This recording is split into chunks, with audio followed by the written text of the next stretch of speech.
Hello fam, welcome back to another vlog. So it's our 10th day here in Japan and alas 11 na ng umaga ngayon and tayo po ay paalis na dahil tayo ay a-attend ng wedding today. Na-share ko sa previous vlog no na may attendan akong wedding dito sa Tokyo. So kaya ako bumiyahe from Osaka kasi yung last leg ng trip natin sa Creatorverse Osaka, diba? Tapos bumalik ako dito sa Tokyo para umattend nung wedding nung daughter ni Tita Mai. Si Tita Mai, kung naalala nyo, napakilala ko na rin siya sa previous Fukuoka vlogs natin. Yung daughter niya yung ikakasal ngayon dito sa Tokyo. So in-invite ako ni Tita Mai kasi gusto niya mapakita sa akin kung paano ginagawa yung wedding ceremony dito sa Japan. Syempre may mga tradition yan and kung paano yung ceremony. So yun yung gusto niyang mapakita sa akin. And naisip ko na i-share ko rin sa inyo kasi syempre hindi naman tayo palagi nakakakita ng wedding ceremony ng mga Japanese. So I've got special permission din from Tita Mai to get some clips para naman ma-share ko rin sa inyo kung paano ba ginagawa yung wedding dito sa Japan. So ngayon, ang dala ko lang is ito. Isang bag lang dinala ko para wala na tayong maraming bit-bit kasi dadaling ko pa to.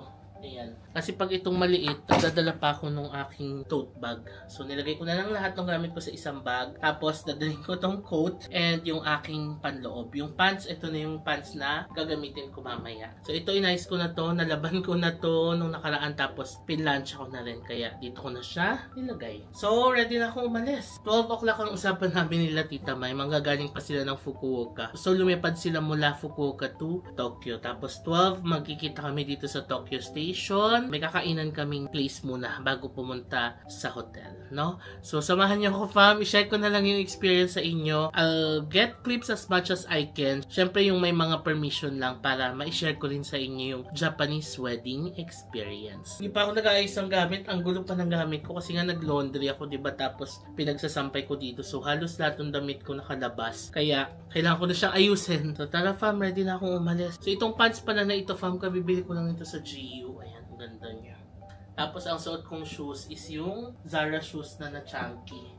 Yung ginamit din natin pang event kasi nga formal tayo mamaya. Halika na, magte-trend tayo papuntang Tokyo Station. Dito na ako sa Ueno Station. Iniindala ko pa. So ginaganyan ko lang siya. Tapos ayan na yung bag ko. Diba? Para makapag-vlog pa tayo. So pwede tayong sumakay ng JK, JY, or JU papuntang Tokyo Station. So siguro doon tayo sa JK or JU.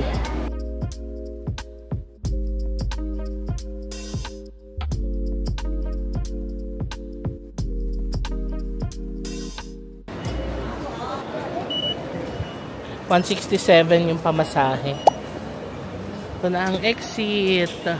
Marunouchi North Gate. Ang maganda kasi sa Google Maps, kapag nag-search ka, nakalagay din doon kung ano yung exit na lalabasan mo. So, ang sinearch ko is yung Oka Tokyo or OCA Tokyo. Kasi doon kami magkikita nila Tita Mai. So, may few minute walk pa siya mula dito sa Tokyo Station. So, tinuro ng Google Maps na lumabas ako ng Marunouchi North Gate. So, ito yon. Tapos, maglalakad na lang tayo. Ayan. Medyo mainit nga lang sa labas. But yeah, carry naman. Halika na, maglakad na tayo. Na-share ko ba fam na hindi na masyadong lapot levels ngayon. Ang temp ay 29 degrees, ang highest ay 30, ang lowest ay 22. And alam nyo, tinignan ko yung weather forecast. In the coming days, hindi nalalagpas ng 33 yung temp. Like maglalaro na lang ng 29-30 sa tanghali. Diba okay na yun kesa sa 35-36 nung nakaraan. So feeling ko ngayong September and in the coming days pa, mas pababa na ng pababa yung temp dito sa Japan. So dito tayo maglalakad. Doon lang naman yung building na pupuntahan natin. Let's go! Okay, dito na ako sa Oka Tokyo. Nauna ako kina Tita. So hinihintay ko na lang sila. Ang bongga pala nung kakainan namin. Tignan nyo. Tignan yung pinto niya kasi nakausap ko yung pinsan ko. Dito daw papasok. O diba? Hindi mo malalaman na may restaurant dito. Ayan o. Anyway, mamaya na ako papasok. Kasi wala pa naman sila. Gusto ko mag-coffee muna. So mag-black coffee muna tayo or Americano. Bili tayo dito sa Tulis Coffee. Habang naghihintay sa kanila. Ayan, may Tulis Coffee dito sa baba. Espresso.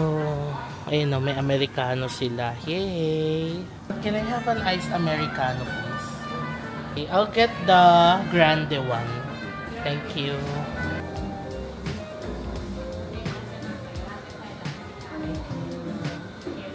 Tapos, dito na lang ako uupo habang naghihintay sa kanila. Buti na lang talaga gumanda-ganda na yung weather ngayon. Like, upo ka ng ganito, hindi na tatagaktak yung pawis mo. Hintayin ko na lang si Tita dito. 12:10 na. Sabi ng pinsan ko, pwede na raw akong pumasok sa loob. Inisip ko kung papasok na ako kasi mas gusto ko dito sa labas. Ayan, no, may mga puno-puno, mahangin, diba? So, hintay na lang natin sila. Sarap nung Americano ng tulis. Natikman ko na ito nakaraan eh. Americano din. Kaya, yun talaga yung hinahanap ko sa kanila. Sarap na. Talas Tita May. Ang ganda-ganda ni Tita May. Oh, very fresh. Pumasok na kami dito. Ang bongga pala dito. Ayan oh.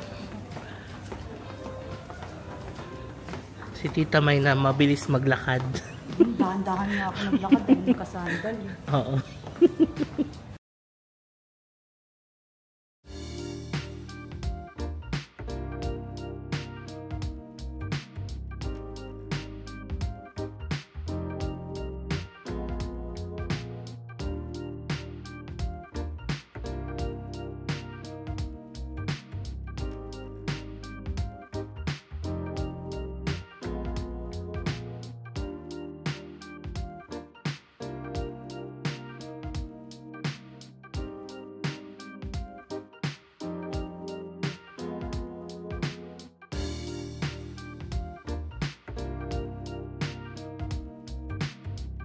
Ayan, binigyan nila tayo ng another dessert. Wow, thank you so much.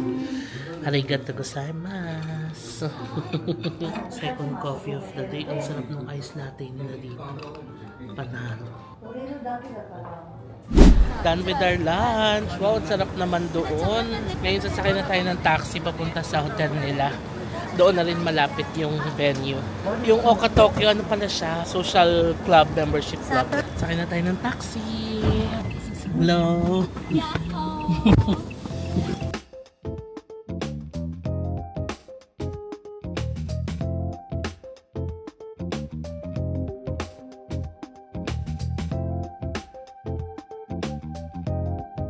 Alright, dito na kami sa hotel, so mag-check-in muna bago doon sa venue. One thing I noticed, no, yung mag-partner na ikakasal, hindi sila katulad sa atin na magkahiwalay aayusan, tapos magkahiwalay talaga as in, meron pa nga sa atin na hindi pwedeng magkita, diba? Dito hindi, magkasama sila the whole day. Tignan nyo, kasama namin sila mag-lunch kanina. Pero ngayon humiwalay na sila kasi may rehearsals yata sila doon. So yun ang isang observation. Ngayon, waiting na tayo ng check-in. Well, mabilis lang naman ako magbihis kasi ano lang naman isuot ko. Polo and coat na lang ang ipapatong ko and we're good with our outfit. So yung top lang ang papalitan ko, so mabilis. Hindi na ako nakapag-vlog kanina, no? Pero ang sarap ng food doon sa Oka Tokyo. And again, kagaya nung sinare ko kanina, parang membership social club dito sa Tokyo. Sinerge ko kasi. So, nandito na tayo sa Hotel Fam. Ngayon, as a guest, required kasi tayong magbigay ng 3 lapad or 30,000 yen. So, ayan, meron tayong sobre. Tignan nyo. Ang cute, no? Tapos, may nakasulat dito. Ito nasa harap? Name ko pala ito nasa harap. Yung sa baba na nakasulat. Ang galing. Oh, ayan. Tapos, ang ibig sabihin daw nito is 30,000 yen or 3 lapad. Ito nakasulat dito sa loob. Pati yung paglalagay ng pera, kailangan naka-arrange ng ganyan. Yung muka daw, nakatalikod dito sa sobre. So, ayan. So, ito yung ibibigay natin mamaya. Ayan, fam, sinerge ko sa Google yung pagbibigay ng money as a wedding gift dito sa Japan. Ang tawag pala ay goshugi. It is required because walang gift registry tradition dito sa Japan. So, the cash helps the couple start their new life and offset their high wedding costs, no? So, ano pala to? Parang sa sinaunang panahon dito sa Japan, ginagawa na siya. Goshugi. Okay, let's go. Punta tayo sa venue.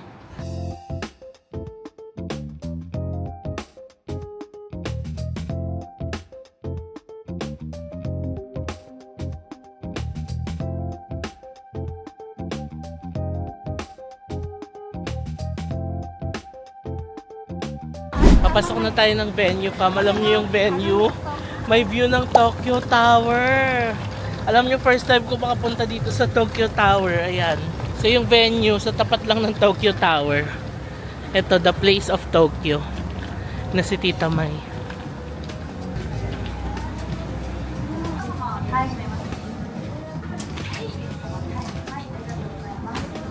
lumabas muna ako at inaayusan na si Tita May dun sa loob.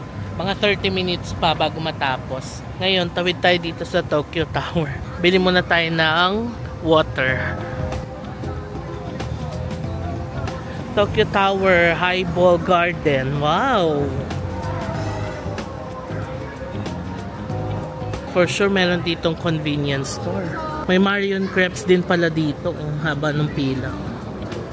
Kabili na ako Pocari Sweat. So hot. Init.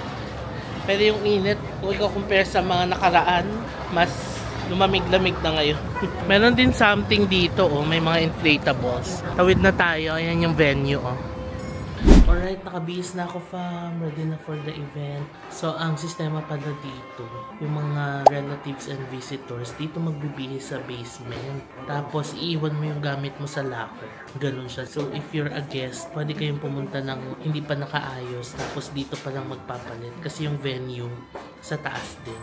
Diba? So, medyo convenient dito, no? Kasi, dito ka lang magbibihis. Tapos, andito na rin yung venue. Tapos, siguro, after the event, bababa ka lang dito sa basement para magsuot ulit ng normal clothes mo. Ganun. Hinintay ko na lang si Tita, inaayusan na siya doon sa loob. So, ayan ang outfit. Ready na tayo. Ito na si Tita, oh. Harap ka muna, ta. Oh, ganda. The mother of the bride. So, after magbihis ng lahat, may holding area. Ayan, nasa holding area na kami. Dito sa holding area, pwedeng umorder ng mga drinks. Coffee, tea, ayan. Care of the venue na. Ayan yung holding area. ただいまより大久保家原田家のご親族紹介を取ります。ご挨拶に一言ご確認申し上げます。それではちょっと。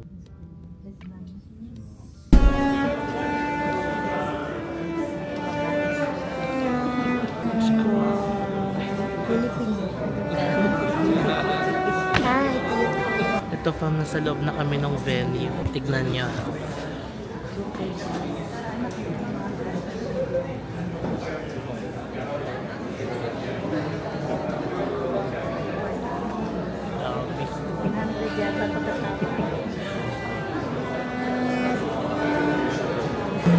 Tingnan nyo fam, ang ganda ng view ng Tokyo Tower mula dito.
Tapos na agad, ang bilis.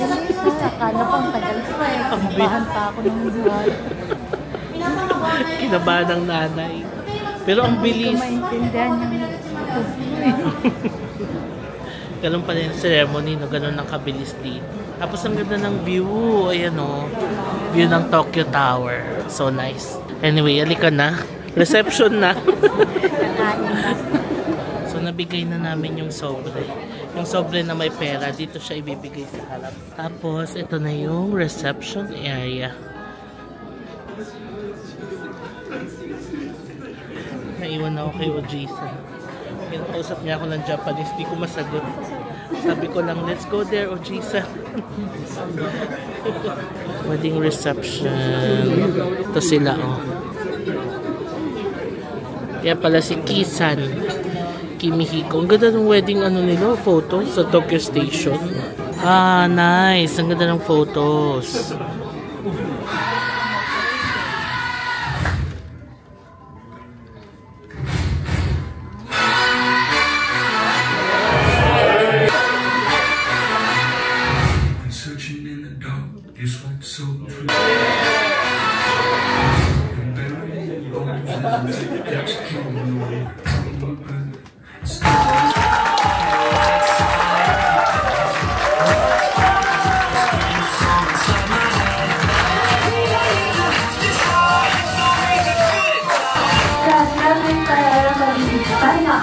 本当に集まっていただきまして、私は本当嬉しすぎて、先ほど震えていまして、本当それほど感極まってしまったなと思います。誠にありがとうございます。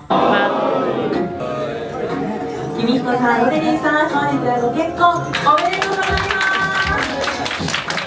ありがとうございました。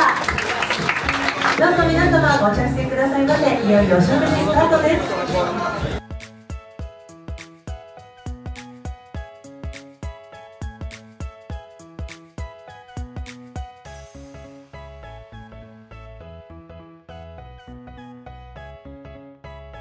So, meron din silang cutting of cake dito.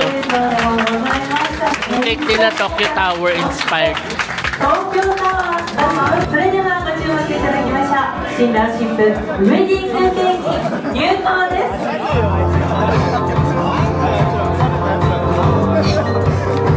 おめでとうございます。それではいきますよ、皆様。せーの。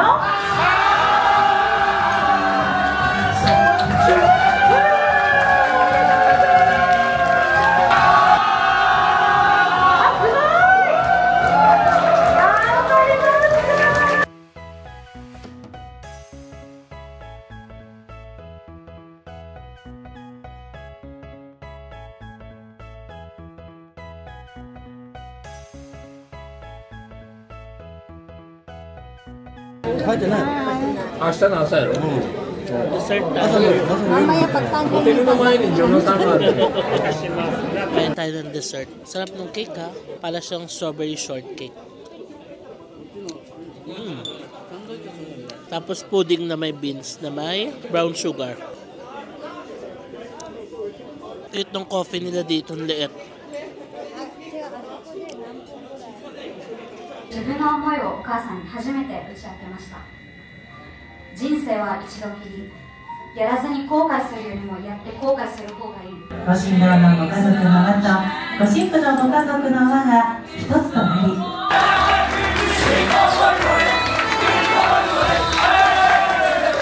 ang galing pa, meron din silang SDE. Ayan, yung kanina.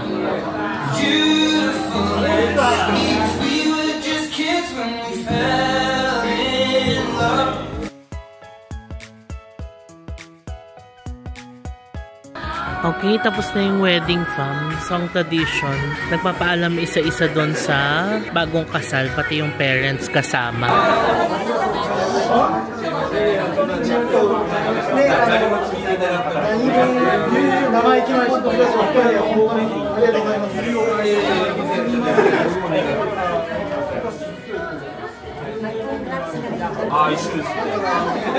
Ay fam, dito na kami sa baba. Nakapagbihis na ulit ako. Eh na yung damit natin. Apparently, ang may access lang pala dito sa dressing room ay yung family lang. Hindi pala lahat, no? Hintay ko na lang si tita nagpapalit doon sa loob. Yay! Nakalabas na tayo fam. Time check.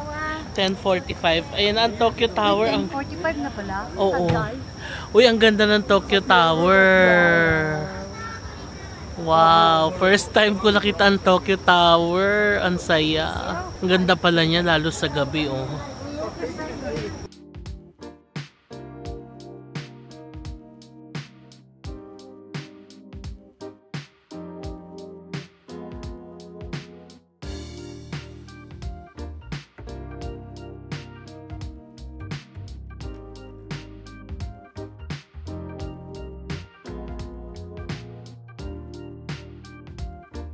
Bye-bye! See you tomorrow! Yan na sila. Bye-bye!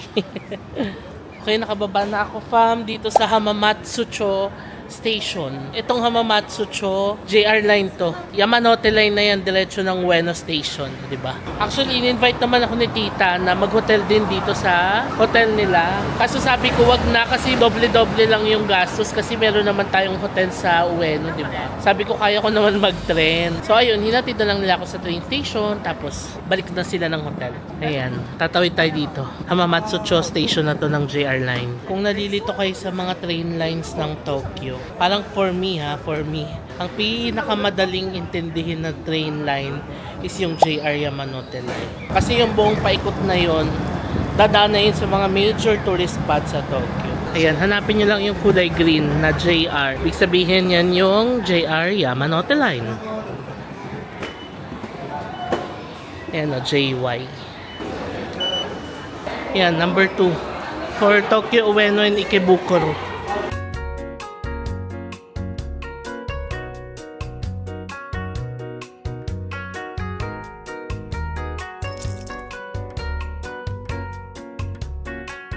Time check, 11:25 na ng gabi and nakalabas na tayo dito sa Ueno Station. Dito lang tayo tatawid, oh.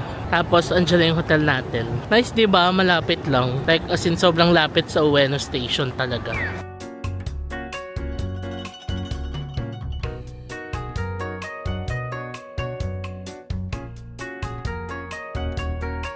And we're back dito sa ating hotel room. It's currently 11:45 na ng gabi. And buti umabot tayo sa train, no? Kasi parang search ko hanggang 12 lang yata or hanggang 1 AM, no? So, good thing umabot tayo kasi kung hindi, magta-taxi tayo. Sinearch ko yung taxi mula doon sa Tokyo Tower hanggang dito, nasa around 5,000 yen. So, sayang din yun. Eh, magkano lang yung pamasahe sa train, diba? Parang 180 yen lang yata kasi ilang stations away lang siya mula doon sa Hamamatsucho Station. So, na-survive natin ang pag-attend ng wedding. I'm happy na na-attendan ko yung wedding ng pinsan ko, no? Kasi ang tagal na nitong pinaschedule ni Tita May sa akin. And yun, I'm happy na nabigyan natin siya ng time na itawid ko rin yung outfit ko. And again, yung mga shinare ko kanina, fam, na mga ganap sa event, lahat yun may permission, no? In fact, si Tita May din talaga yung nagsabi na kumuha ako ng mga clips during the event para ma-share ko rin sa vlog kung paano ba ginagawa yung traditional Japanese style na wedding. Although nabanggit din ni Tita May kanina na yung wedding na yun is Catholic Japanese style wedding and mas madali na daw yun kasi dati yung traditional Japanese wedding pumupunta pa daw talaga sa mga temples, tapos may mga ginagawang seremonyas pa doon, kaya mas matagal. So yung kanina mas madali na siya. And it's fascinating to know na ganun lang kabilis yung quote-unquote wedding ceremony, like 15 to 20 minutes tapos reception na agad, no? Also, may mga binigay silang mga gifts. So this one, Kihachi Patisserie. Ayan. Kihachi. Binuksan ni Tita May kanina para siyang loaf daw na chocolate. Ayan o. Yan siya. Tapos, meron ding binigay sa amin na Starbucks card na may nakalagay ng Tokyo. Napaka-thoughtful.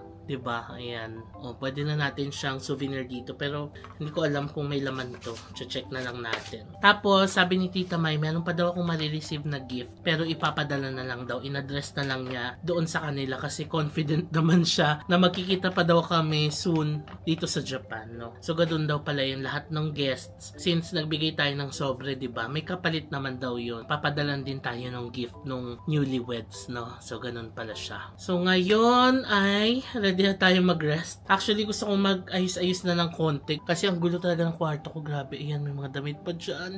Pati doon, yung mga shoes ko. Ayan, ayusin ko pa yan. So, marami-rami pa tayong ayusin. No? Tignan ko na lang. Kasi gusto ko na mag-shower. And usually kasi after shower, ang sarap ng humilata. No? So, tignan na lang natin. Kung di ko maayos to, bukas na lang. So, tomorrow chill na lang yung itinerary ko. Ewan ko kung magkikita pa kami ni Tita May kasi pupunta yata sila ng Shibuya Sky. Pero hindi ko alam kung anong oras. Titignan ko na lang bukas. Pero ang plano ko na lang tomorrow is bumili ng mga ilang items na pinapabili ni Papang. Number 1 yung barley. Tapos yung mga patches. Kasi may mga nabili akong patches sa last Osaka trip natin na nagustuhan nila. Yung specific patches ay nanghahanapin ko bukas. Tapos gusto kong dumaan ng Yodobashi or Big Camera. Titingin tayo ng mga electronics na pwedeng bilhin doon. Ang plano kong bilhin na electronics ay yung DJI mic. Tapos tingnan natin kung makakita tayo ng camera. So isi-share ko na lang yan lahat tomorrow, no? So ngayon, ready na tayo mag-freshen up at tayo ay magpapahinga na. I-end ko na muna itong vlog fam. Good night. See you tomorrow.